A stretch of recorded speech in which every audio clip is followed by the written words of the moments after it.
Dear students, welcome to Gate Smashers. आज की इस वीडियो में एक्सप्लेन करने जा रहा हूं मेजर कंपोनेंट्स ऑफ AWS। तो जब भी हम क्लाउड कंप्यूटिंग की बात करते हैं उसमें सबसे इंपॉर्टेंट आपके पास अमेजॉन वेब सर्विसेज, जिसके अंदर कौन कौन से मेजर कंपोनेंट्स हैं जो कि एक वेबसाइट को कह लो या फिर एक बिजनेस को रन करने के लिए आपको मेन कंपोनेंट्स की जरूरत पड़ती है। क्या वो फंक्शनैलिटीज जो होती है उनकी किस तरीके से वो काम करते हैं, तो वो विद द एग्जांपल यहां पे आपको एक्सप्लेन करने जा रहा हूं।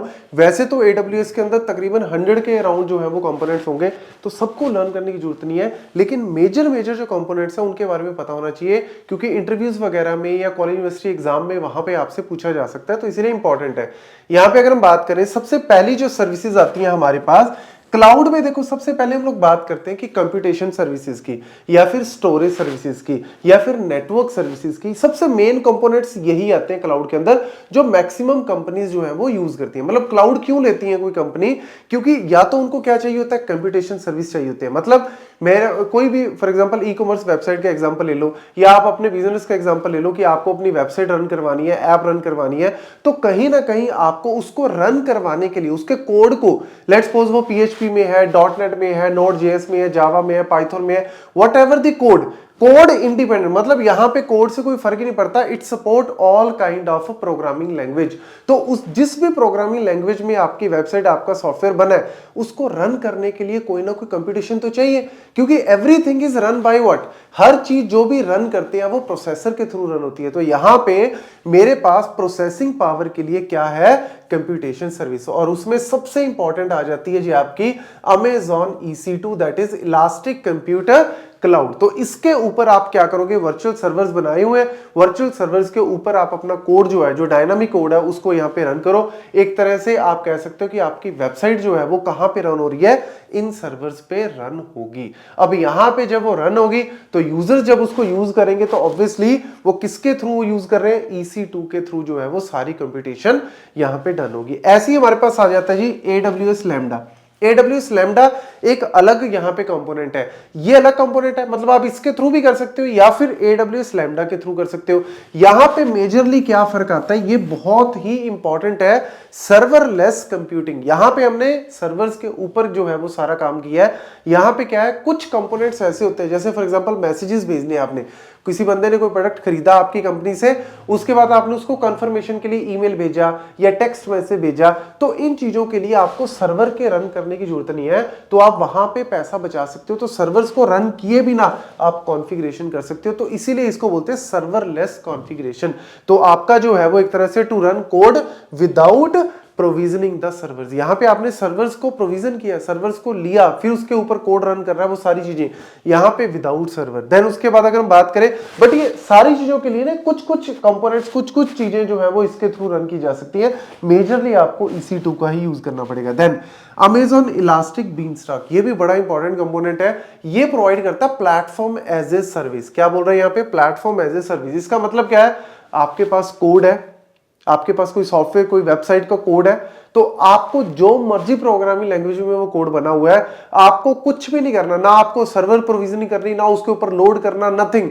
आप सिर्फ बीनस्टॉक को बोल दो, आप अपना कोड दे दो, ये अपने आप उसको बिल्ड करेगा, डिप्लॉय करेगा, उसको रन करेगा, स्केलिंग जो भी करना है वो सारा काम ये अपने आप आपको करके देगा। तो ये बड़े इंपॉर्टेंट कंपोनेंट्स है। ऐसे ही फिर आ जाता है जी ECS।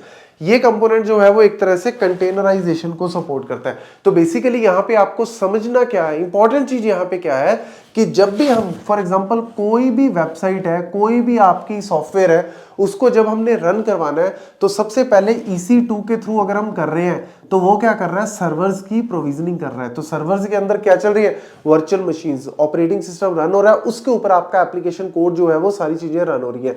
अगर मैं सर्वरलेस चाहता हूं तो मैं क्या करूंगा, AWS लैम्डा को यूज कर सकता हूं, तो वहां पे सर्वरलेस काम हो जाएगा। ऐसी तीसरा मेथड आपके पास क्या है, कंटेनराइजेशन का। आप यहां पे डॉकर इमेजेस बना के विदाउट यूजिंग EC2 आप थोड़ा और फास्ट कर सकते हो इस काम को। डॉकर इमेजेस बना के आप उस सारी चीजों को कंटेनराइजेशन कर सकते हो। ये भी एक अलग से मेथड है। तो आपको जो भी मेथड यूज करना है, इसका आप according to the component, according to the requirement आप उसको यूज कर सकते हो। तो ये मेरा जो है वो एक तरह से मेजर समझने वाला पॉइंट है कि कंप्यूटेशन सर्विसेज में क्या क्या कंपोनेंट्स आते हैं। और भी है, लेकिन मेन कंपोनेंट्स कंप्यूटेशन में ये आ जाते हैं।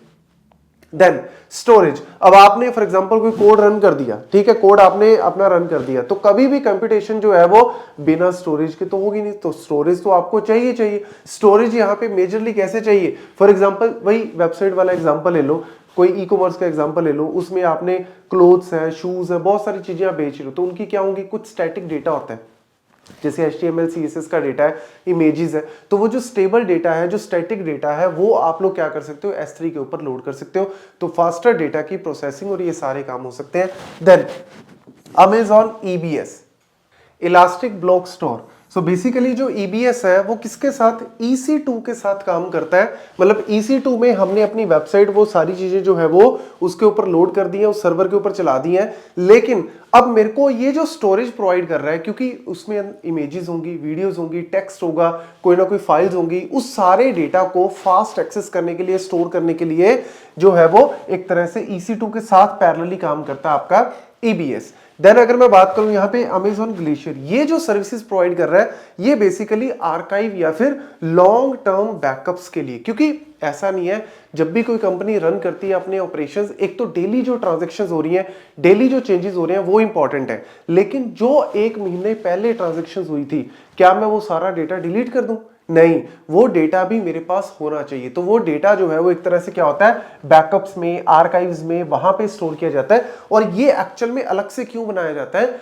क्योंकि जो डेली ऑपरेशंस होते हैं वहां पे हमें फास्टर मेमोरी चाहिए होती है, क्योंकि जल्दी एक्सेस करना है, जल्दी स्टोर करना है। लेकिन जैसे Amazon ग्लेशियर्स है, ये क्या है, डेटा आर्काइव है। डेटा आर्काइवल के लिए आप बहुत ज्यादा फास्टर मेमोरीज ना रखो, आप एक तरह से लो कॉस्ट मेमोरीज पे भी काम कर सकते हो। तो ये आपको एक्स्ट्रा सर्विसेज प्रोवाइड करती है कि आप अपने बैकअप्स, पुराने डेटा को वहां पे स्टोर कर सकते हो। देन डेटाबेस सर्विस, अब देखो, एक तो आपका डेटा जो है वो जनरली हो गया फाइल से रिलेटेड, जिसमें इमेजेस हैं, वीडियोस हैं, वो सारा डेटा आपने इसके थ्रू स्टोर कर दिया।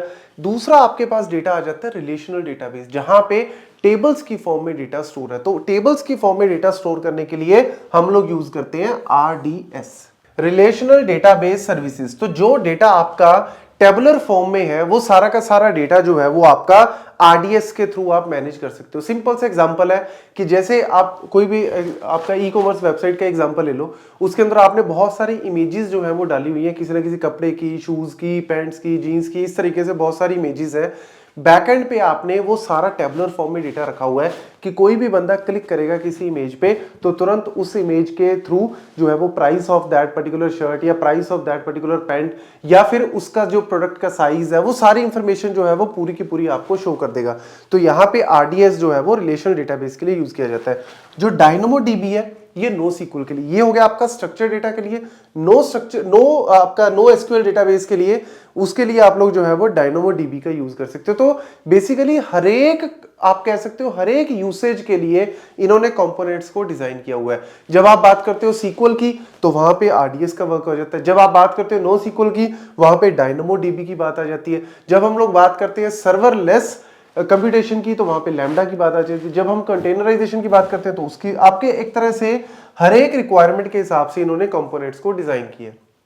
Then networking and content delivery, जिसमें सबसे पहले आ जाता है जी आपका VPC, वर्चुअल प्राइवेट क्लाउड। ये बेसिकली क्या प्रोवाइड करता है, अब आपका जो एप्लीकेशन जो है, जो भी आपने सॉफ्टवेयर रन कर रहे हो, वहां पे हमें कहीं ना कहीं डिवीजन की जरूरत पड़ती है, आपके पब्लिक और एक प्राइवेट। मतलब एक आपने पब्लिक सबनेट बना दिया कि जो नॉर्मल यूजर यूज कर रहे हैं आपकी वेबसाइट को, वो आपके RDS सिस्टम्स में, रिलेशनल डेटाबेस में या उसके अंदर ना पहुंच पाए, तो हम लोग क्या करना चाहते हैं, यहाँ पे सेपरेट जो है वो बनाना चाहते हैं दो अलग अलग नेटवर्क। एक में आपका प्राइवेट, जहां पे आपके EC2 सर्वर्स वगैरह सारे रन कर रहे हैं, RDS सिस्टम रन कर रहे हैं। एक आपका पब्लिक वाला, जहां पे यूजर्स की रिक्वेस्ट आ रही है, तो एक तरह से यूजर की रिक्वेस्ट बाईपास करके यहां ना पहुंच जाए, अदरवाइज प्राइवेसी सिक्योरिटी जा सकती है। तो इसीलिए हम लोग जो है वो इसको डिवाइड कर सकते हैं by using the VPC।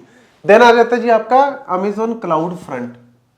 Content delivery network जो है ये बेसिकली यूज किया जाता है लो लेटेंसी के लिए। ये क्या करता है कि जिस डेटा की बार बार डिमांड आ रही है उस डेटा को नियरेस्ट लोकेशन पे रखता है कस्टमर के, ताकि कस्टमर जो है वो अपना डेटा जल्दी इजीली जो है वो एक्सेस कर सके। तो इस तरीके से यूज होता है। Then AWS route 53 very important, ये हमारा DNS सर्विस के तौर पे यूज होता है। जैसे आपने कोई भी कंपनी बनाई www.xyz.com, तो यूजर तो XYZ से ही एक्सेस कर रहे हैं, लेकिन बैकएंड पे क्या होता है, उसका IP एड्रेस एक्सेस होता है। तो जो DNS है वो आपका जो है वो रूट करता है आपकी रिक्वेस्ट को टुवर्ड्स द सर्वर, तो ये वहां पे हेल्प कर रहा है। Then security and identity management. अब यार इतना सारा डेटा है, कस्टमर्स का डेटा है, एम्प्लॉइज का डेटा है, डेली जो ट्रांजैक्शंस हो रही है वो सारा डेटा है, तो कंपनी के लिए डेटा तो सबसे ज्यादा इंपॉर्टेंट है।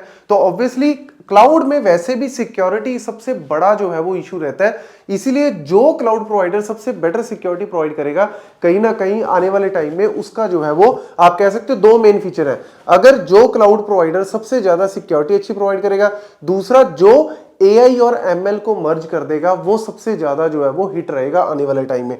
तो यहाँ पे सिक्योरिटी की बात करें तो आइडेंटिटी एंड एक्सेस मैनेजमेंट जो है वो IAM यूज होता है, ताकि जिन यूजर्स को हमने एक्सेस देना है उनके क्रेडेंशियल्स के लेके और उनको हमने पूरा ऑथराइजेशन तक, उनकी ऑडिटिंग तक सारा काम जो है वो चेक कर रहा है, कौन कितना यूजर जो है वो यूज कर रहा है अपनी सर्विसेज को। Then AWS shield DDoS attack, क्योंकि इतने सारे साइबर अटैक्स हो रहे हैं तो उनको रोकने के लिए हमें प्रॉपर जो है वो टूल चाहिए, ताकि हमारे जो डेली बेसिस पे अटैक्स हो रहे हैं उनको रोक सके। तो ये अलग अलग जो है वो आपके फायरवॉल्स, ये सारी चीजें जो है वो यूज होती हैं specially for the security purpose. Then management and monitoring. अरे भैया आप इतना सारा सिस्टम आपने खड़ा कर दिया, इतनी कंपनी जो है वो क्लाउड को यूज कर रही है, और क्लाउड पे ऐसा तो है नहीं कि एक टाइम पे एक शेयर्ड रिसोर्सेज है, शेयर्ड पूल की तरह मल्टीपल कंपनीज इसको यूज कर रही है, तो प्रॉपर हमें मैनेजमेंट और मॉनिटरिंग के टूल चाहिए, ताकि जो लोग मेरे कंपनी में आ रहे हैं, जिन्होंने भी मैंने फॉर एग्जांपल क्लाउड पे सारा डेटा लोड किया हुआ है, सारी मेरी वेबसाइट से क्लाउड के थ्रू चल रही है, तो प्रॉपर मॉनिटरिंग होती रहे, रिक्वेस्ट कितनी आ रही है, कैसे आ रही है, और साथ ही साथ प्रॉपर मैनेजमेंट भी उसके थ्रू होती रहे। तो ये cloud watch and cloud rail जो है वो इसके लिए यूज किए जाते हैं।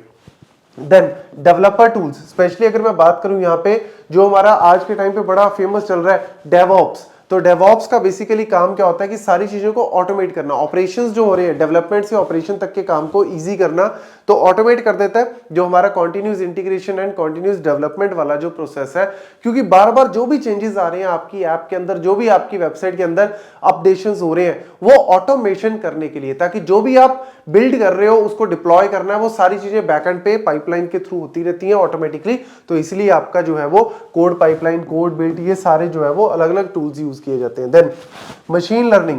अब जैसा कि मैंने पहले ही बताया, सिक्योरिटी एंड AI ये दोनों सबसे मेजर आने वाले टाइम में आप कह सकते हो रैपिड ग्रोथ इन्हीं की हो रही है। अब इनको इंप्लीमेंट करने के लिए स्ट्रॉन्ग इंफ्रास्ट्रक्चर चाहिए। तो भैया इंफ्रास्ट्रक्चर मेरे को क्लाउड ने प्रोवाइड कर दिया, लेकिन अब उस इंफ्रास्ट्रक्चर के ऊपर मुझे AI के एल्गोरिदम्स को रन करना है, मुझे मशीन लर्निंग के मॉडल्स को बिल्ड करना है, तो उसके लिए मेरे को क्या चाहिए, टूल्स चाहिए। तो अमेजॉन जैसे सेज मेकर है या फिर रेकॉग्निशन है, ये अलग अलग जो है आपके एप्लीकेशन, चाहे वो सेंटिमेंट एनालिसिस हो, इमेज एनालिसिस हो, वीडियो एनालिसिस हो, टेक्स्ट टू, जो भी हम लोग मल्टीपल इसके अंदर जो है वो वैल्यूज को यूज करते हैं, वो सारी चीजें आपको जो है वो ये टूल्स प्रोवाइड करते हैं। तो ये मेजर टूल्स आपको बताए हैं AWS के अंदर कौन कौन से टूल्स हैं, इनके बारे में पढ़ना बहुत जरूरी है, क्योंकि आने वाले टाइम में जब भी आप इंटरव्यूज वगैरह में कहीं पे जाते हो, और स्पेशली क्लाउड से रिलेटेड अगर किसी भी कंपनी में जाते हो, किसी भी पोस्ट पे जाते हो, तो डेफिनेटली वो इसके ऊपर आपसे पूछेंगे ही पूछेंगे, हो ही नहीं सकता कि इसमें बात ना हो। तो इसलिए अच्छे से इनको गो थ्रू करना, एक एक करके इनको दोबारा से रीड करना